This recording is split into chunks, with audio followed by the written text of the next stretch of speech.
What's up, everybody? We're back. Yeah! Hey, welcome back to the Metalhead's Journey. Hey, it's been a while. We've been circling this record for, I don't know, about a month at this point, it feels like.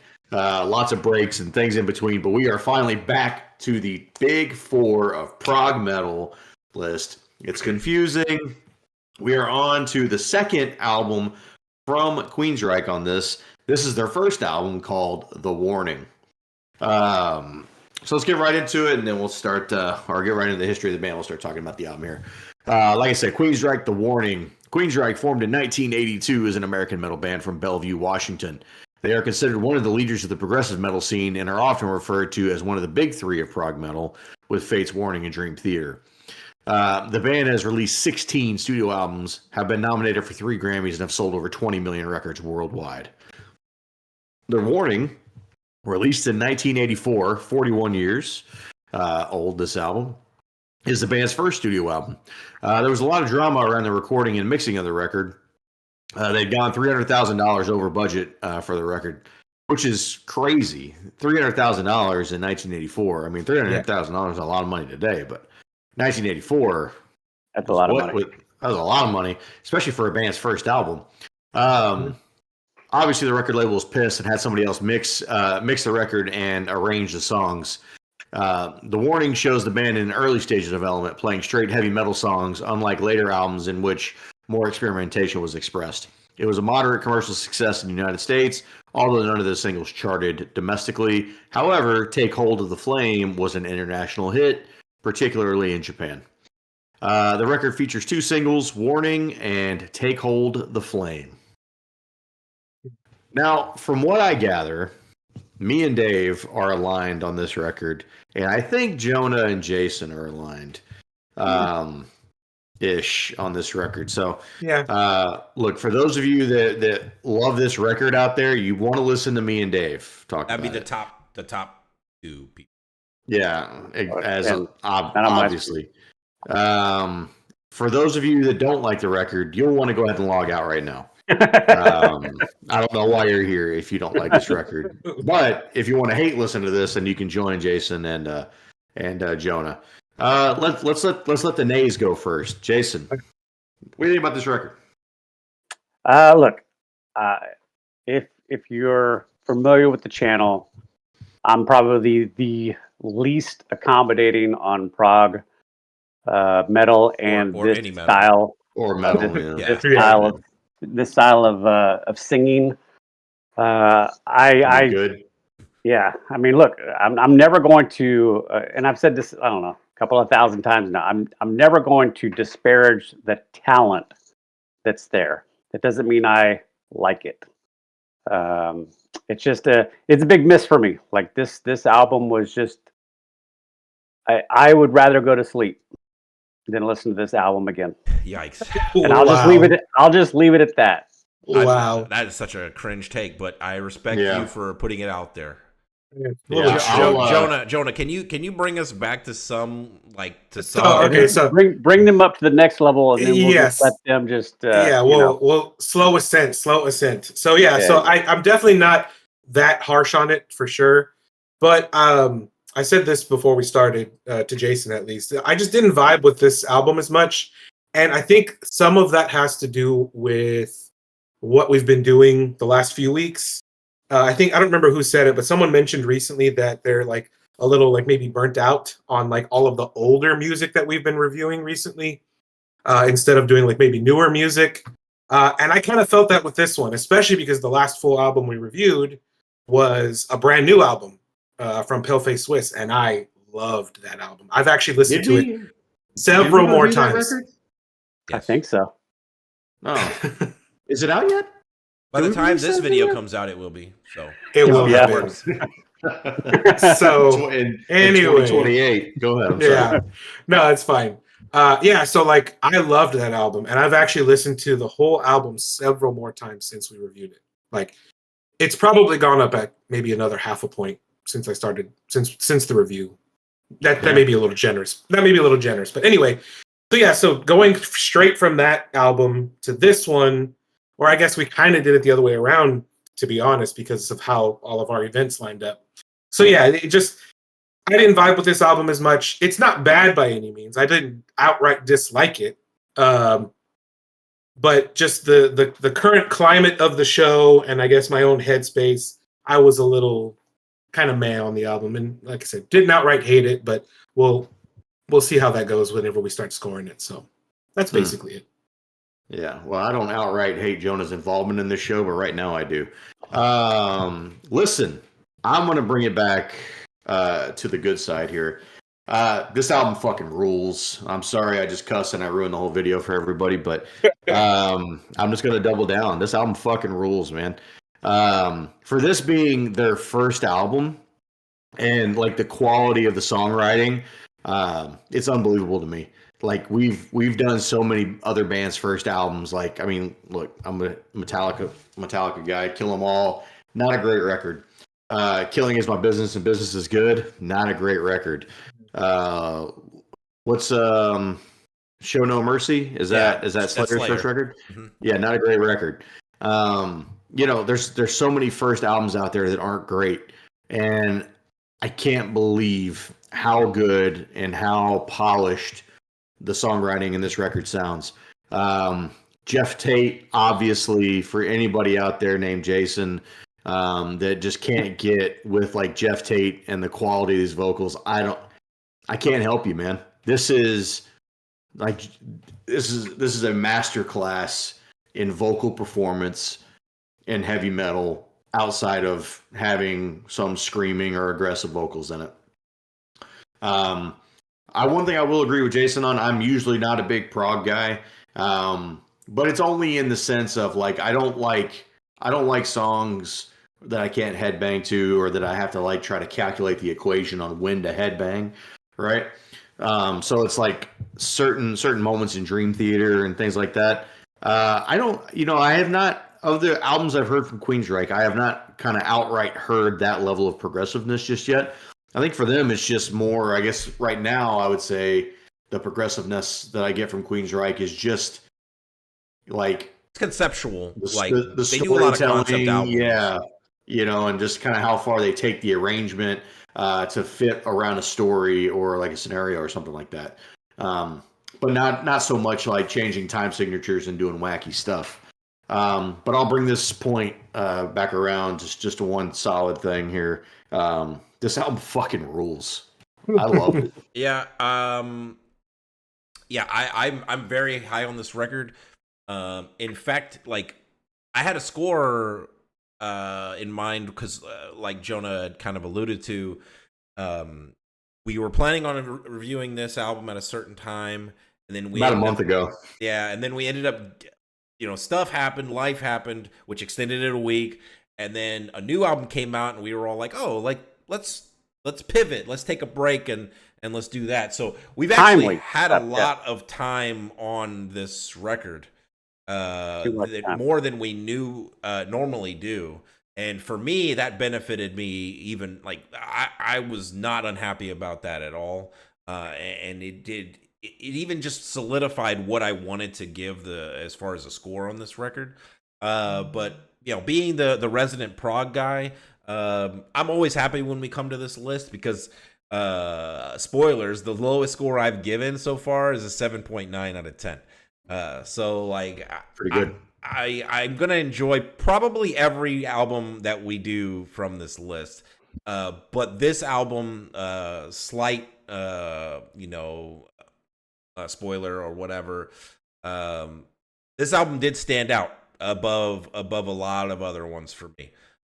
Josh, I mean, you reminded me that this was their first record, which I don't even think about when I'm listening to it because it doesn't sound like a first album from a band. You could have told me that this was like 4 albums in, and I'd have believed you. Like, yeah, you could have told me this was the album before Mindcrime.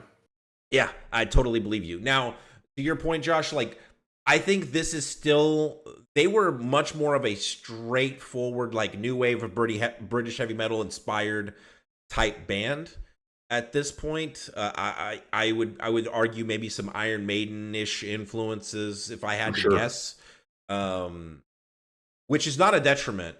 There's a lot more guitar solos and a lot guitar focus on this record than like Operation Mindcrime is. Um, so it's just a slightly different version of Queensryche than we've heard. But I don't think there's anything lost by it. I loved this album. Who's your MVP for the record, Dave? I mean, dude, like, look, I just want to say it's probably Jeff Tate, but I'm gonna give it to like the principal musical songwriter, which is Chris DeGarmo, and also Mike Wilton, the other guitar player. But I know DeGarmo is like really, really The responsible primary guy. for the Yeah. like he's ultimately like the one I believe who's most responsible for the Queensryche sound. Because from what I understand it, when he left the band, like it's instantly felt in their music and sound and everything. So, but I'm just gonna give it to the guitar players. I know that's cheating, but I think they carry this album. I mean, that's a strong word because Jeff Tate is excellent, but I'm gonna pick them. Yeah. I'll jump in since mine are the same. I like I said, not to just beat a dead horse. I'm not a big fan of the vocal style. The thing I came away with is the guitar work. So there's my 2 cents. Go ahead, Jonah. I think you nailed it earlier in your overall thoughts. Jeff Tate's vocals are pretty masterful here. All of my favorite songs basically are pretty heavily featuring not only just his vocals, but like the vocal arrangements in general. Like when there's multiple singers and like all the harmonies and everything. It's really, really good. So yeah, it's going to be a Jeff Tate vote for me. Yeah, obviously, I'm going Jeff Tate. What a masterclass in vocals for Metal Records here. Let's get into the album cover and the album title. This is weird. So I usually have like pretty close scores for both of them. I got a pretty big gap here for the album cover. I'm going with a 5. Not quite sure what's going on here. It looks like some laser eyes coming from a tarot card. For the warning, but Queensryche in there. I mean, they already had the font figured out on album 1, big and bold on top.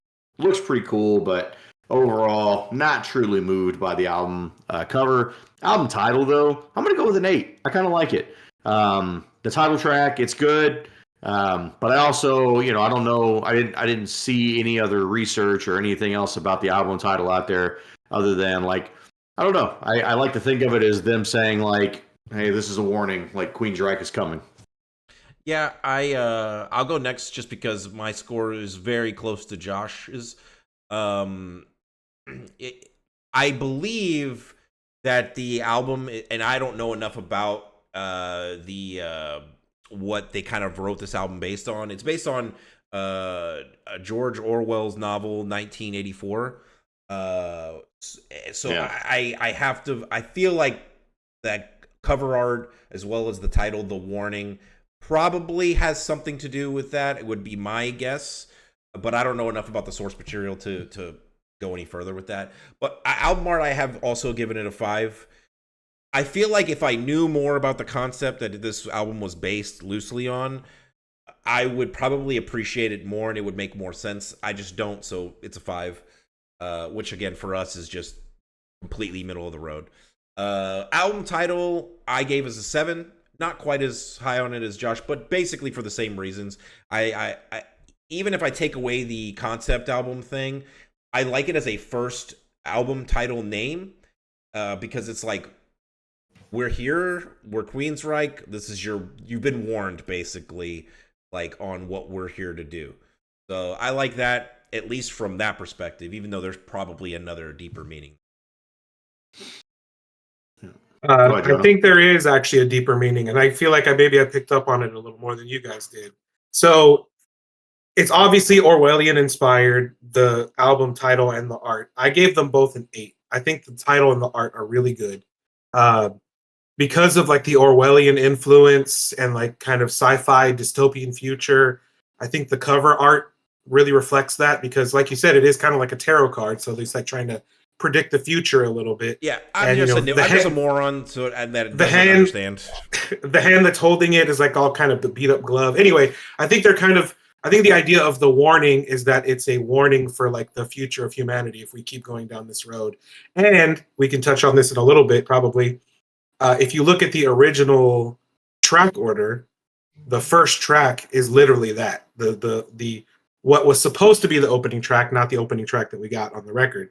What was supposed to be the opening track is like that's actually the warning. That's the warning about like here's what's going to happen in the future if we don't change or whatever. I'm assuming that's where they're going with it, but yeah, it's like a NM 156, right?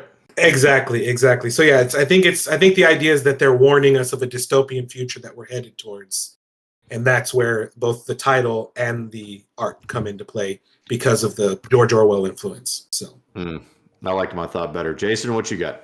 I actually looked it all up.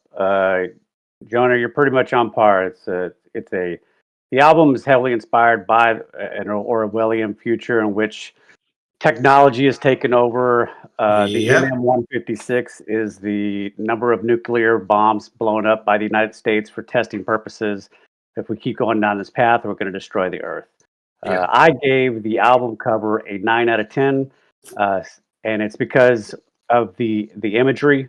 But in my mind, 100% 1984, when this album came out, I could totally see this as a felt style cover where you have black lights and you turn it on and really make it pop.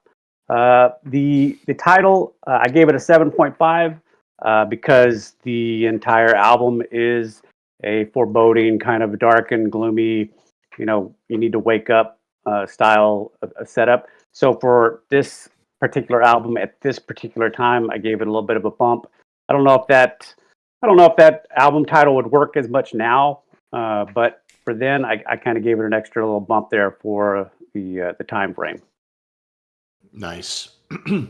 What are your top tracks, Fossil? Well, I'm going to give a 3 that are my top tracks, but none of these made it on my favorites list. Number 1, I'll just start from the bottom. Number 3, NF 156. Number 2, Child of Fire. And number 1, it's their, I don't know if it's their biggest hit, but it's their big debut or whatever you want to call it. So Take Hold of the Flame. I love your enthusiasm there. Jonah, what you got? Very close, actually. So my number 3 actually was No Sanctuary. My number 2 is Child of Fire. And my number 1 is NM 156. That song's weird, and I really like it. Yep. I have Jonah, none of those songs. Jonah, you have none of those, Dave? Of those 3, no. Oh, wow. Jonah, you were almost very intelligent there. I'm going to come out with a couple of honorable mentions first. I have 2. I got Deliverance and Before the Storm. Both of these songs are they're awesome songs. Before the Storm, love it. Number 3 for me, No Sanctuary. Definitely just carried by Jeff Tate in this one. A little bit of a slower jam. Love the vocal melodies. 2, Child of Fire. Just great song, great riffs all the way around. And number 1, Jonah, I don't get it. How could you not have Take Hold the Flame? I mean, I know it's low hanging fruit here, but I mean it's the sweetest fruit. Man, unbelievable! What a great song. Okay, I'm a moron. I didn't hear when Jonah said No Sanctuary. I do have that as my number 3. That is my number 3. My honorable mention would be Warning, the title track. But I went with No Sanctuary as my number 3. And my number 2 is Roads to Madness, the closing track. It's the closing track on both versions, right? Or the I believe so, yes. And the official. Okay, good. I love that as a closing track. Longest track on the album. I think it's like 10 minutes long. Yeah, it's like the kind of like the most proggy song on the album for me, or at least the most epic. Oh yeah. And then number 1 is Take Hold of the Flame. I know it's like whatever. It's such an obvious, sort of obvious pick, but I love the song, and I love its placement in the band's version of the track listing, which is what I listened to. It's at number 5. It's dead in the middle of the album, and so it just really like I we'll talk about track listing here in a second, but Yeah. I love where it hits in the record. It's like a crescendo point record. So next spot here, this is where we like to cut the album down to 8 songs. We all know in heavy metal, the best albums of all time only have 8 songs on them. So we're close. We only got to cut 1 song off of this record. I'll go first. Dave, sorry, man. This is the easiest Roads to Madness vote. Look, it's not a bad song. I'm not saying that. But it's the easiest one to cut for sure. Took about half a second of thought. Well, you're stupid. I'm just gonna go ahead and cut Enforce. For me, it was close between. That's a good song. It was close. That was my honorable mention if I had to said it. It was close between the opening track and Enforce, but in the spirit of things, I felt like in M156, because like I said, I'm listening to what the band wanted as far as the track listing, and I think it's a really good opening. Like it's meant to open the album. So I couldn't cut that. I just cut Enforce, but I wouldn't cut any of these songs. I like the whole. Yeah, I wouldn't cut it either. But go ahead, Jonah. So I ended up with my scores. Where is it? There we go. My cut's going to be Before the Storm. I wasn't a huge fan of the song. The chorus didn't really gel with me. And that song in particular, I guess not in particular, but that song along with my other maybe bottom 2 or 3 songs that I wasn't super high on, I kind of felt like they were a little bit too British new wave of heavy metal-y. And that was kind of my biggest overall problem with the album in general. Like I said, circumstantial for sure because of everything that I mentioned earlier. Cowbell song? I don't remember if that one has a cowbell. But yeah, I mean, it's just that song didn't really sound like anything I hadn't already heard before, even for the time necessarily. So that was the one that I decided to cut. Not a bad song, to be clear. I didn't score any of these songs below a 5, but that was my lowest scored songs. It's a toss-up for me. Jonah, you're absolutely correct. Before the Storm is garbage. But for me, the one I would cut is Road to Madness. It's about 9 minutes and 30 seconds too long. See, that was my honorable mention, actually, so I definitely would not cut that one. All right. Well, hey, we've been talking about this for most of the show here, but we do have a category here where we do like to rate the track listing. Dave, why don't you take this one and just kind of explain the situation here with the band and what ended up happening? Borrowing heavily from Wikipedia here as my source. So probably some Reddit too. Yeah. You know it. So as Josh had mentioned earlier, the band were way over budget during the recording process of this. So much so that at a certain point, due to frustrations from the studio, while the band had already finished recording the record, they had still yet to mix it and actually finish the production, right? Kind of finalize it, if you will. While the band was on tour, the studio said, "Hey," they brought in a guy. "Hey, go ahead and finish this record. We're done with it. We're calling it." The band had already, prior to them going on tour, had submitted a track listing for this album, and again, it's a concept record, so they had a very particular track listing that they wanted it to be in. They gave it to the studio, and then went on tour. And while they were on tour in Japan, the record company was like, "Yeah, hey, here's this guy. His name is Val Garay or Gary. You can just do whatever you want.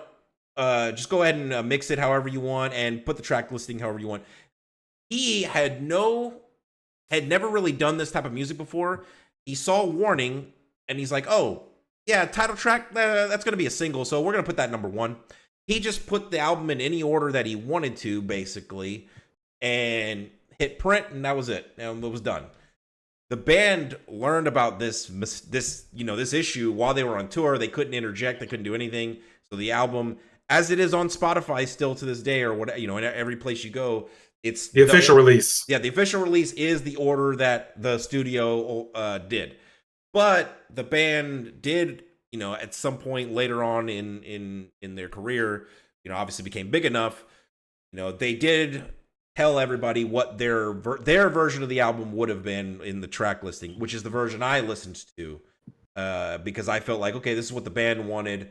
That's what I'm going to listen to. And I think I ended up listening to both versions, and I do think the band's version is superior from a concept album standpoint and just from an album flow. So say all that to say, I gave this album track listing a 10. As far as what the band wanted, I think it fits perfectly. I think it divides up the really big songs, and I think it works from a concept album standpoint. When I went back and listened to the official release, like starting with Warning, like it just didn't make sense to me at that point. Knowing what the album is supposed to be about. So and I think it makes NM 156 even more awkward in the album's order when it's just randomly like in the middle of the album. Like I don't get in the middle. It just doesn't work for me. That just ain't gonna work for me, dog. So that's where I'm at. Okay. Well, I didn't cheat, so I'm scoring the actual order of the songs. And because of everything you just said, I gave it a 1. For all the same reasons, I gave the track listing a 1 because what we have is not what the band intended, and it shows. The first time I heard NM 156, I literally said, "Oh, this sounds like that intro track," because I knew, we talked about it ahead of time that it was in the wrong order, and you said that you were going to cheat and listen to it in the wrong order, or listen to it in the right order. Yes, the band's order. So, but in the band's order, I probably would give it like a 7 or an 8. But as it is now, what we got, it's getting a 1. I gave the band's version a 9. I think it's put together pretty well. I would change Roads to Madness to being somewhere in the middle of the record. Let this album end on a good song like Child of Fire. Let it end on a better song like Child of Fire, and I think it would have been an easy 10. What you got, Fossil? Look, I didn't get the concept of the concept, so I gave it a 5 out of 10 because it wouldn't make any difference to me. There you go. All right, hey, we're coming up here on the last category. This is where we like to give a score for the record and just give you guys an idea of how we score records. For a lot of folks out there, an average score would be a 7. For us, it's a 5. So anything that's 4.9 and below, various levels of we would not recommend that record. Anything 5 and above is various levels of we would recommend the record. And anything between a 9 and a 10, it's an all-time classic. I'm going to try and go in order here from lowest to highest. So, Jason, why don't you go ahead and go first? All right. Look, I've never come on here, especially with the prog group, and said that their playing is crap, or their ability is crap, or the talent is crap. All of those things are on display here as far as being exceptional. Problem is this is just not for me. But there's obviously an audience for this. But I just cannot give this an overwhelmingly recommend. So I gave it a 5.1. All right. That's stupid. Jonah, go ahead. I'm going to echo a lot of the same sentiments that Jason just mentioned. It didn't vibe with me. It wasn't bad, and I do recognize how talented everyone is, especially Tate. Tate's vocals are really, really good. The guitar work is good. The Bix levels were great.